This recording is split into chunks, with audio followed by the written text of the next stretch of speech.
Hello friends, welcome to my channel super Sahela. Friends, અમે તીખી ભાખરીનો લોટ બાંધીને આગળ પાછળ અટામણ રાખીને એક થપ્પી બનાવી છે. હવે આપણે એને આ રીતે નાના નાના પીસીસમાં કટ કરીશું. ફ્રેન્ડ્સ, ગેસ કરો કે આપણે શું બનાવી રહ્યા છે? તો કમેન્ટ બોક્સમાં અત્યારે જ લખો કે આપણે શું બનાવી રહ્યા છે. તો રેસીપીને આપણે આગળ વધારીશું. તો આ રીતે બધા જ રોટલાને ઊભા અને આડા કટ કરી અને નાના નાના પીસીસમાં, એટલે કે શક્કરપારાના શેપમાં આપણે એને કટ કરી દઈશું. તો તમે જોઈ શકો છો બધા જ રોટલા આ રીતે આપણે થપ્પીમાં કાપી લીધા છે. અને હવે આપણે એક એક થપ્પી ઉઠાવી અને બધા જ પીસીસ અલગ અલગ કરીશું. તમે જોઈ શકો છો કે કેટલા ઇઝીલી બધા પીસ અલગ અલગ થઈ જાય છે. કારણ કે રોટલો આપણે વણ્યો ત્યારે આપણે વણ્યા પછી સરસ આગળ પડતું થોડું અટામણ બંને બાજુ નાખ્યું હતું. તો બસ આ રીતે થોડા થોડા કરીને આપણે બધા જ રોટલામાંથી આ પીસીસ છૂટા પાડી દઈશું. તો ચાલો આ કામ થાય ત્યાં સુધી આપણે રેસીપીને આગળ વધારીને બીજું કામ કરીએ. ફ્રેન્ડ્સ, તો આ છે ગવાર. ગવાર આ વખતે બહુ કૂણી નથી મળી, થોડી ઘરડી પણ છે અને મિક્સ છે. આપણે તો ગવારને ધોઈ નાખી છે, કોરી થઈ ગઈ છે. હવે આપણે સાઈડની બધી નસો કાઢી અને એને નાના નાના પીસીસમાં કટ કરી દઈશું. તો ફ્રેન્ડ્સ, તમે જોઈ શકો છો કે આપણી ગવાર સરસ નાના પીસીસમાં કટ થઈ ગઈ છે. સાથે મેં લસણ ને આદું ઝીણું ઝીણું કાપી લીધું છે વાડકીમાં. તો ફ્રેન્ડ્સ, હવે ખ્યાલ આવી ગયો છે કે આપણે શું બનાવવા જઈ રહ્યા છીએ. તો કૂકર લઈશું.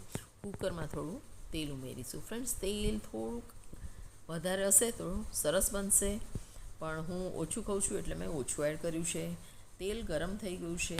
હવે આપણે એમાં એડ કરીશું અજમો, કારણ કે ગવાર સાથે વઘારમાં અજમો જ જાય. પછી તમારે એમાં થોડી મેથી એડ કરવી હોય તો કરી શકો છો.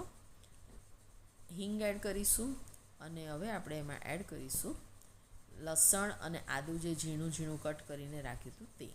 લસણને અને આદુને સરસ આપણે સાંતળીશું જ્યાં સુધી લસણ ગોલ્ડન બ્રાઉન ના થઈ જાય ત્યાં સુધી. તો ફ્રેન્ડ્સ, તમે જોઈ શકો છો લસણનો કલર ચેન્જ થઈ ગયું છે, ગોલ્ડન બ્રાઉન થઈ ગયું છે. આપણે લાલ મરચું ઉમેરીશું. આ કાશ્મીરી લાલ મરચું છે. મરચું બરે નહીં એટલે પાણી ઉમેરીશું. અને હવે આપણે એમાં એડ કરવી હોય તો અત્યારે ગવાર એડ કરી દેવાની, પણ હું બહુ લોચો થઈ જાય છે અત્યારથી એડ કરીએ એટલે હું પાછળથી એડ કરીશ. તો બીજા મસાલા કરી લઈએ. તો હળદર એડ કરીશું અને બહુ જ બધું પાણી એડ કરીશું અને પાણીને આપણે બરાબર ઉકળવા દઈશું. તો ફ્રેન્ડ્સ, આ એક તમને ટીપ આપું છું કે ગવાર તમે અત્યારથી એડ નહીં કરવાની. આ જ્યારે આપણે વઘાર કરીએ પછી પાણી એડ કરી, પાણી ઉકળે ને બધા પીસીસ આપણે ઢોકરી માટીના એડ કરી દઈએ પછી એડ કરવાની. સ્વાદ પ્રમાણે મીઠું નાખ્યું આપણે. અને હવે આપણે પાણી ઉકળી ગયું છે એટલે એમાં એડ કરીશું કટ કરેલી ગવાર. તો ફ્રેન્ડ્સ, વઘારમાં નહીં નાખતા, ઉકળતા પાણીમાં ગવાર નાખવાની. તો બસ ગવાર નાખી દીધી.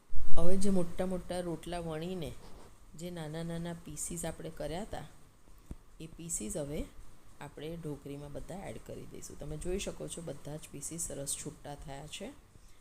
તો બધા જ પીસીસ આપણે હવે આ ઢોકરીમાં એડ કરી દઈશું. હવે આપણે એમાં લીંબુનો રસ એડ કરીશું અને મીઠું. મીઠાની ક્લિપ નથી લેવાઈ.